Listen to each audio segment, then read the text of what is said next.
2024 मसीह आम देश में 1 लाख कोटी टंकार बिजनेस हुए कोचिंग सेंटर रे पाठ एवं बड़ बेपार रे परिणत होइछि। दर्शक बंधु जो बेपार कथा शुणिले आपण आश्चर्य होइजिबे। ता परवर्ती प्रसंग टीवी स्क्रीन को आनिबा पई अनुरोध करिवि जहा गुरुत्वपूर्ण अटे।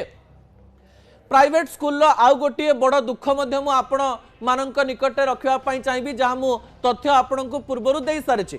एबे भारतर 73% अधिक बापा माँ भावती जे आउ ओडिया मीडियम रे आमे पढ़ेबू ना किंबा निजर जो मीडियम रही जेकोसी राज्य में रही से स्कूल आम पढ़ेबू ना आमको सीबीएसई स्कूल किंबा आईसीएसई स्कूल पढ़ेवाई पड़ो कारण बापा माँ मानकर इनफियोरिटी रही आम ओडिया मीडियम रे पढ़िकी बड़ सिचुएशन को जाइचु सत किंतु ए भलिया एक समाज रे जोठी कंपटीशन बढ़ी जाइए आमे आम पिला माननक पई रिस्क नबाई चाहबू ना किंतु एथिरु गोटे कथा भी प्रमाणित हो सारी एबे पिला मानकर सफलता हार 1980 तुलन में प्राय 30% कमी जाइए।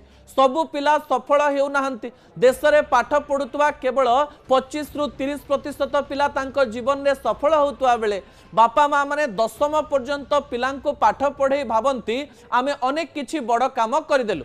एही समय प्राइवेट स्कूल गुड़िक उपरे सरकार चाप रुहे नाही एवं विभिन्न प्रकार मधुचंद्रिका चले।